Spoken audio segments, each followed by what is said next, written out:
in this Mr. Ballen reaction, this guy says that this pop star is evil.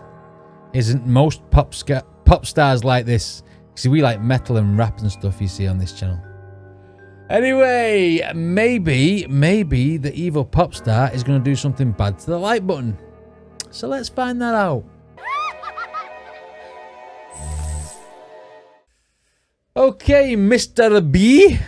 Let's go. Oh, hang on. No, I can't let's go yet. I've got to put the headphones in. Now let's go. Today, I'm going to tell you 3 stories that are all connected under the theme of stranger than fiction.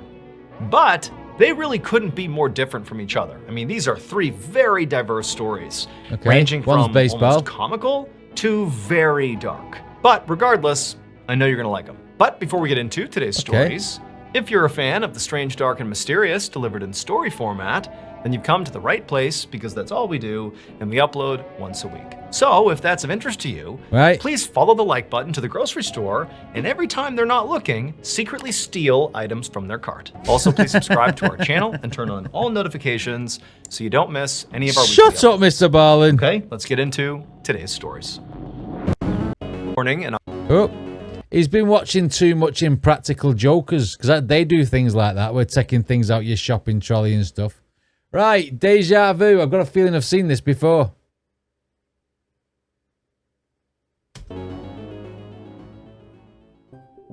One morning in October of 2015, a receptionist sat at her desk at a sports medicine center in Birmingham, Alabama, and scrolled through her boss's upcoming surgery schedule on her computer. The receptionist worked for a famous orthopedic surgeon named Dr. James Andrews. Never heard of him. And because of his notoriety, his schedule was typically packed. And so her job, for the most part, was just to go through his schedule all the time and make sure nothing conflicted. And so as this receptionist scrolled through the schedule, she saw that over the next couple of days that Dr. Andrews did have several surgeries, and there actually didn't appear to be any conflicts.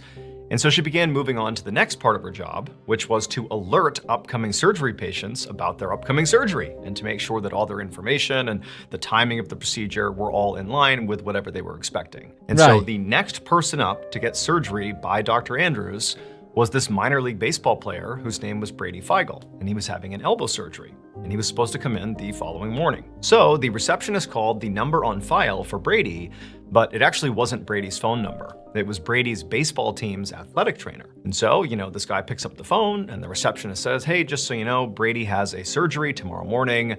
It's his elbow surgery. Just trying to confirm the details and make sure he understands what he needs to do to prep for it, et cetera, et cetera. And so after she ran through her spiel, the trainer just kind of paused for a second, and there was silence on the line. And then the trainer said to the receptionist, there's got to be a mistake here, because Brady already had that surgery. He said Brady had gotten it done 6 months earlier, and as a result of the surgery, had to sit out basically the entire baseball season. So there was no mistaking it. He had the surgery, it was done. But he's gone cheaper somewhere else. He's gone cheaper. Receptionist, as she's hearing this, she's like, no, that doesn't make any sense. Because the receptionist actually remembered Brady Feigl. He had come in recently for his consultation for this elbow surgery, and he was a really unique looking guy. I mean, he's 6'4", he had bright red hair, a big beard, and also he is a professional baseball player. Like, this is a unique guy that's coming in for a unique surgery. So he stands out, is what you're saying. Baseball. And so the receptionist is like, no, like, he came in recently for his consultation. He still needs the surgery, I'm sure of it. And so what ended up happening next is the receptionist and the trainer started going back and forth, kind of trying to describe Brady Feigl to make sure they both were talking about the same person. But of course they were, because how many 6'4", professional baseball player pitchers with this particular elbow problem that were coming to this clinic for an elbow surgery were there? Like, this had to be the same guy. Oh, somebody else has took Brady in on the other guy's day off, done the surgery, kept the money, pocketed it, and never told a soul. But how could they both be right? That the trainer's saying, well, my Brady Feigl already got it done. And the receptionist is like, no, he's scheduled to come in tomorrow because I had a consultation with him a couple of days ago. Like, they couldn't both be right. But they couldn't understand how this could be possible. But the explanation for this that they did eventually figure out You just have to see to believe. It would Right. turn out the receptionist and the trainer were both right. Dr. James Andrews was scheduled to perform an elbow surgery on a 6'4", red-haired, big-bearded minor league pitcher named Brady Feigl the following morning. Right. And Dr. James Andrews had also performed the same surgery on another 6'4", red-haired, big-bearded Brady Feigl, who also was a minor league baseball player, also a pitcher, who hurt his elbow months earlier. There were literally two Brady Feigls that didn't know each other, that looked the same, did the same sort of really unique job, minor league baseball player, that also went to the same clinic to get the same surgery at roughly the same time. But somehow or another, the clinic put the wrong contact information for the wrong Brady. And so the guy who was supposed to get surgery the next day, they accidentally put in the contact info for the other Brady Feigl because they confused them, because they look exactly the same and they have the same name and they're getting the same surgery. So you can see you can have two people that look the same and have the same sort of colour of hair and the same injury and the same hair and blah, blah, blah. But them to have both have the same exact name. And it's not like John Smith, is it? You know, Brady Feigl, whatever he said. What? The mistake happened. And so it was not until this surgery mix-up that the two Brady Feigls learned the other existed. They did not know each other. And when they met each other, they're spitting images of each other and they do the same job and they have the same issue with their elbow. It was like this incredible coincidence. Yeah. But believe it or not, they did do a DNA test because they're thinking we've got to be related, right? Nope, they're not related. No. They are just absolutely perfect doppelgangers. Wow. I didn't know Ed Sheeran was 6'4", did you? It's Ed Sheeran the third one, a triplet. That's a crazy story. When you say stranger than fiction, that is crazy. Because they're the same height, same beard, same colour and same name. Imagine two Lees. Two Lees would be awesome.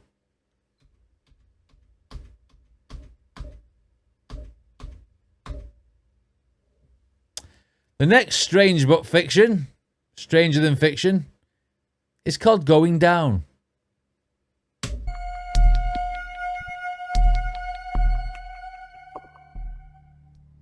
Around 1:30 p.m. on January 4th, 2020, a 25-year-old woman named Stav Harari and her boyfriend, whose name was Dean Shoshani, looked out the window of their apartment, which was located in Tel Aviv, Israel. Their apartment was located on the top floor of a brand new complex. And from that position, they had a great view of the whole neighborhood, at least normally. But today, their view was pretty much completely obscured because there was this horrible thunderstorm outside. Tons of rain and hail. They could barely look out their window. It was just like water and hail blasting against the glass. And so Stav and Dean, they look at each other, and it's pretty clear both of them are thinking the same thing. So this couple, they've been together since they were super young, and they really had just begun to transition into adulthood together. And so in this transitional time, they were just starting to make real money, but they really didn't have a lot of money.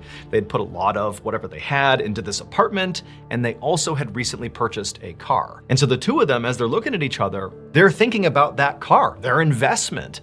And with this huge storm out there, there's a chance the storm could damage that car. And they couldn't have that. They didn't have the money to fix it. They needed that car. And so they both were like, you know what? Let's go down to the parking lot and move the car just to make sure it does not get damaged. So Dean grabbed the car keys, and then he and Stav left their apartment, went into the hallway, and walked down to the elevator. They pressed the down button, and then a moment later, the elevator car opened up. There was nobody inside. Stav and Dean stepped in. They hit the button that would bring them down to the parking lot. And then the doors closed and the elevator began to go down. And as they were going down, Stav and Dean were quiet, just sort of waiting, anxious to see if their car had already been damaged. They didn't know. And so down it went, top floor again. So it's kind of a long ride. And they get really close to the floor they're waiting to get off at, when suddenly the car kind of comes to an abrupt stop. And for a second, both Stav and Dean are thinking, okay, well, I guess we must be at the floor. This is about where we should have stopped anyways. And the two of them are just staring at the doors, waiting for them to open up. But they don't. And after what felt like too long of a waiting period for the doors not to open, Stav reached out and hit the button that opens up the doors. But when she pressed the door open button, They didn't open. It's jammed up. At this point, Stav began to panic, and she turned to Dean and said, like, what do we do? Like, we're stuck, we're trapped. But Dean said, don't worry about it. It's fine. It's probably just some small malfunction. It'll start working again soon, like no big deal. But within seconds of that exchange, the two of them heard a very familiar sound. And when they looked at where the sound was coming from, they both began to scream. At the same Is it all flooded underneath? And it's hit the water? That's my guess. same time this was happening, another resident of this complex, a young man named Eli, happened to be nearby when he heard screaming. And he found out that the screaming was coming from the elevator shaft, and the doors were shut on his side. And so he runs to the doors and he listens, and very clearly, just beyond these doors had to be people who were stuck in the elevator, and they were screaming for help. And so instinctively, Eli grabbed the outside of the elevator and he tried to pry it open, but he just couldn't get them to budge. And the whole time, Stav and Dean on the inside are freaking out, screaming, pleading with someone to get them out. And so Eli, he turns and starts yelling for other people who were also nearby to come over and help. And before long, there was a group of guys over at the elevator doing everything they could with Eli to pry this thing open, but they just couldn't. And the whole time, Stav and Dean are inside sounding more and more desperate. And so Eli finally pulled out his phone and called the emergency services line. However, despite Eli pretty quickly alerting the authorities about this, ongoing crisis here, this elevator issue, it would take over an hour and a half for first responders to finally arrive to the apartment building because of this treacherous storm. There were loads of other problems in the city. But when they finally arrived at Stav and Dean's apartment and they got to the elevator, it was already too late. It would turn out, after Stav and Dean got stuck in the elevator and they're hitting the button, waiting for it to open, but nothing's happening, well, that familiar sound they heard was water rushing into the elevator. They looked down and saw water filling up this space that they can't get out of. And they began to panic and scream and beat on the doors as the water level slowly continued to rise because their parking lot was not outside. It was underground. And the big risk to anybody who parked in this lot is during big storms, this lot was known to flood. Well, that's horrible. And so the couple had gone down to move their car to avoid flooding, not to avoid hail damage. But where this elevator car had stopped was underground. And so the parking lot did begin to flood, and that water found its way into the actual elevator car. And so Eli and those other people who were nearby who went over to the elevator and tried to open it, they were also standing in water. They were very well aware of the fact that if they couldn't open these doors, Stav and Dean are going to drown. And Eli, he didn't call the emergency services line once. That's horrible, isn't it? Good. He called 16 times because he's watching as the water is rising and rising and no one's shown up yet. And so that's some Final Destination shit there, isn't it? Stuck in a lift, the doors won't open, the people are trying to get it up, it's going up slow and slow and slow, and you can't. Is there no service action in the elevator for get out? I thought like a lot of like lifts and stuff had a way out, like a service hatch. They do in films anyway. Because he's watching as the water is rising and rising and no one's shown up yet. What a horrible and so death. Eventually, Eli and the others, they had to abandon the elevator and basically swim out of the parking garage as they're listening to the sound of two people, Stav and Dean, still trapped inside of the elevator car. And so as they swam out of the parking garage and no first responders arrived, they knew what had happened. Clearly, they were going to drown. And so they listened to those screams until they stopped. And then finally, first responders showed up. And when they got there, they literally had to use scuba equipment to dive down the elevator shaft, which by this point was totally submerged. And then when they reached the car, they had to cut a hole in the ceiling. And then they pulled Stav and Dean out. And even though they rushed them to the hospital, unfortunately, they both had already died. All that for trying to move your car. Can you imagine the panic that set in when that water was going above waistline and still continuing to go up? What a bad designed building as well, and parking lot and stuff. Jesus Christ. Right, I imagine this one's why the pop star's evil. Let's find out. Falling treasure. Okay. On the evening of July 2nd, 1993, Right. A 49-year-old politician named Maslin Idris paced around the living room inside of his home, which was located in a suburb of Kuala Lumpur, Malaysia. Maslin was feeling very anxious because tonight, in his home, he was going to have a very important meeting. So Maslin was already a very successful politician. He was a state assemblyman, which is sort of like a state congressperson. Okay. But what he really coveted, the thing he wanted more than anything else in his political career, was to become the state's Menteri Besar, which is sort of like being the state's governor. Okay. But to get this role, Maslin had to be appointed. And realistically, he didn't know if that was going to happen. And that was in part because recently he had felt like his political power was sort of, slipping away from him. And on top of that, he was getting older and he sort of felt like his popularity was waning too. And so he felt like, in order for me to get appointed to become the state's Menteri Besar, I really need to find a unique way to reclaim that political power and popularity. And that was going to be the central focus of the big meeting at his house that night. Right. So Maslin continued to pace around, anxiously checking his watch, waiting for these people to show up. And then sure enough, late that night, he heard a knock on the door. And he hustled over to the door and he made sure he looked okay. And then he opened it up. And standing in the hallway is this unbelievably beautiful woman who's flanked by these two men that he didn't know. And immediately, Maslin is just completely drawn to this woman. She had long dark hair, this huge smile, and her eyes, they sucked him in. It was like she was, hypnotizing him or something. Okay. She really looked like a celebrity, at least as Maslin imagined celebrities look up close. This woman's name was Mona Fandi. And actually, to some degree, she was a celebrity. Back in the 1980s, she had released a pop music album that had been very popular all over Malaysia, and so she was kind of famous in Malaysia. Now, in the early 1990s, Mona was done singing, that part of her life was over, but she had launched this brand new second career post-music that, to some people, it seemed like that actually made her more notable and more famous than her singing had. These days, Mona was a highly sought-after professional shaman. So in Malaysia at this time, shaman, as in voodoo and witch doctor and magic and shit. Bone through your nose stuff. What? What? Sought after professional shaman. No so such in thing. Malaysia at this time, shamanism was pretty popular and mainstream. And BS. Shamans were these people who claimed to have supernatural powers. They could heal people and bring them prosperity. And so it wasn't uncommon for the really well-known shamans to be called upon by very powerful people, like, politicians, let's say, to sort of leverage their powers to increase their clout and their people off, influence. isn't she? And so Maslin saw Mona, who at the time was arguably the most famous shaman in the entire country. He saw her as his meal ticket. She was going to be the way that he reclaimed the power he needed so he could be appointed as the state's Menteri Besar. And so Maslin... Some people will absolutely believe anything. Some people really, really, really will believe anything. She's going to give me the stuff that I need, the power I need to become this all-powerful... It's bollocks. You don't get anywhere without hard work.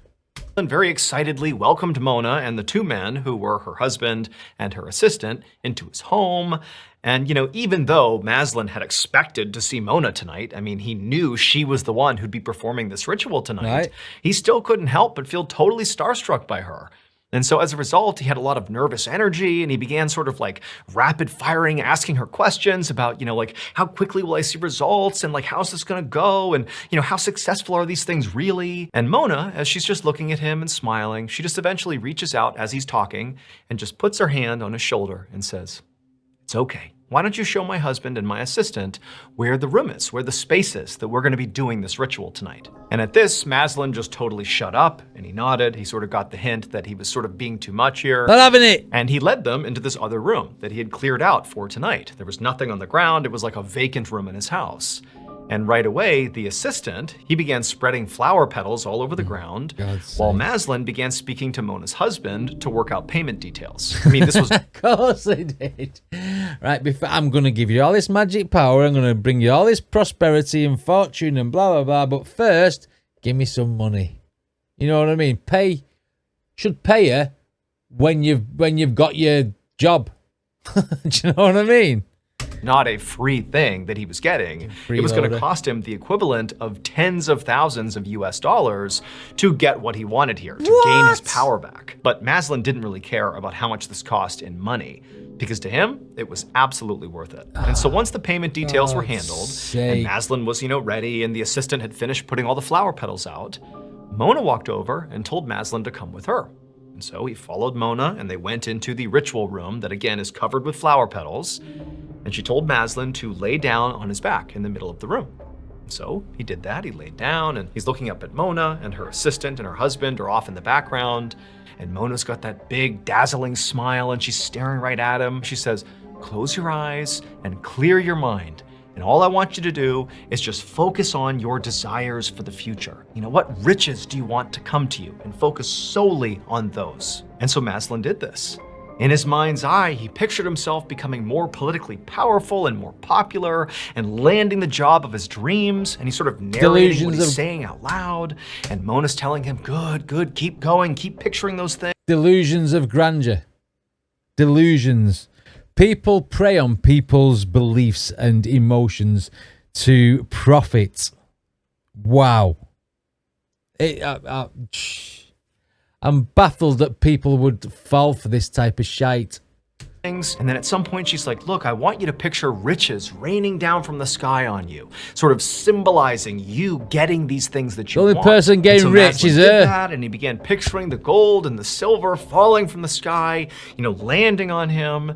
And he's narrating what he's feeling and seeing. And at some point he was so fixated on this idea of riches coming from the sky that he swore he could literally feel the gold and silver actually hitting his body. And at that point, when he was actually feeling something, is when the ritual was done. A little over a year later, on September 12th, 1994, the famous shaman, Mona Fandey, glided her way through a crowd of photographers on a street just outside of Kuala Lumpur. Mona was dressed to the nines. She had red lipstick on, her hair was all styled up, she had beautiful clothes on, and as she maneuvered through because she's got loads of money from these idiots who believe that she's magic. Her hair was all styled up, she had beautiful clothes on, and as she maneuvered through the crowd, she sort of feigned like she didn't want the attention, but she totally did. So it would turn out the ritual that she had performed on Maslin a year earlier had made Maslin incredibly famous. And in turn, it had made Mona even more famous than she already was. And so the paparazzi, they were desperate to get a photo of her because of her unbelievable fame. And for Mona, even though she acted like what she really cared about was being a shaman and helping people achieve their dreams and to heal and gain in prosperity, even though that's what she would say, the truth was, ever since she had had that big hit, that pop music album that had launched her into the stratosphere, ever since then, she had been chasing fame, and now she had really nailed it. I mean, she was like an icon in Malaysia. And so, as she maneuvered past the paparazzi and everyone's clamoring to get her attention and to get her photo, she thought to herself, my plan has worked perfectly. Except, it's important to understand that, Mona wasn't really famous as much as she was infamous. And it really stemmed from that ritual she performed on Maslin. Okay. Because what she did to Maslin is she actually just ritualistically executed him. Except it would turn out Maslin wasn't even her. Walk off. She's killed him. What the fuck? Is she famous for going into prison? For killing him, and he's famous because he was the victim. What the? I thought she made him famous, as in she fluked it. He's become rich and all powerful and become this bloody. Oh my god! Realistically executed him. Except it would turn out Maslin wasn't even her first victim. He was her 8th victim, at least as far as we know. Serial and killer. She just got caught after she killed Maslin. When Maslin was laying in that room and the ritual's going on and he's being told to picture all these, gold coins and silver bars raining down on him, well, while he was doing that, and critically, he had his eyes closed, Mona grabbed an axe, raised it up, and brought it down into the middle of his chest. And so this ritual murder was designed to lead to somebody getting more power and more fame, except that person was not really Maslin, it was Mona. I mean, Maslin did become extremely well known for being a victim of Mona, but it was Mona who suddenly was the talk of the entire country. I mean, she was all over the news, and she was beautiful. And so it's like this crazy dichotomy. Beautiful. That's subjective, Mr. Ballen. It's all over the news, and she was beautiful. And so it's like this crazy dichotomy of this unbelievably attractive woman who's also a serial killer. I mean, this is the stuff that just makes the news over and over and over again, and Mona loved it. And so when Mona was walking past that crowd of paparazzi, and she was going to prison.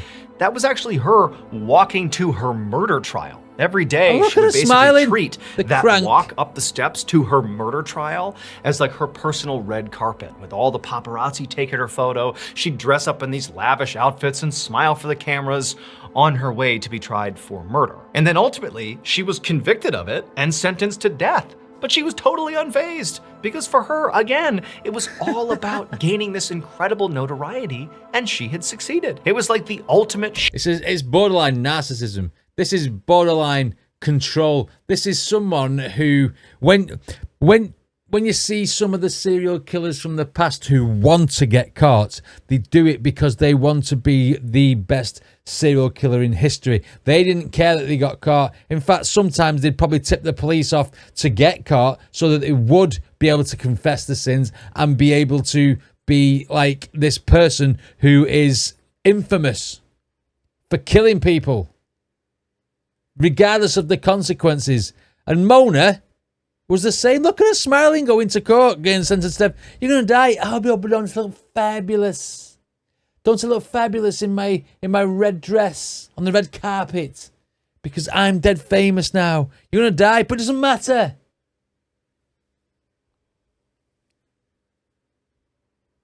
About gaining this incredible notoriety, and she had succeeded. It was like the ultimate shaman move, and she had done it. On the day of Mona's actual execution, she was going to be hanged along with her assistant and husband. They too were found guilty.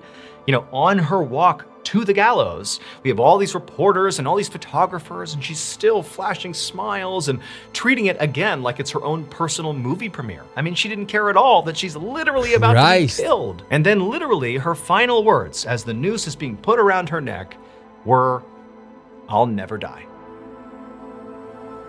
That's a special kind of crank now, isn't it?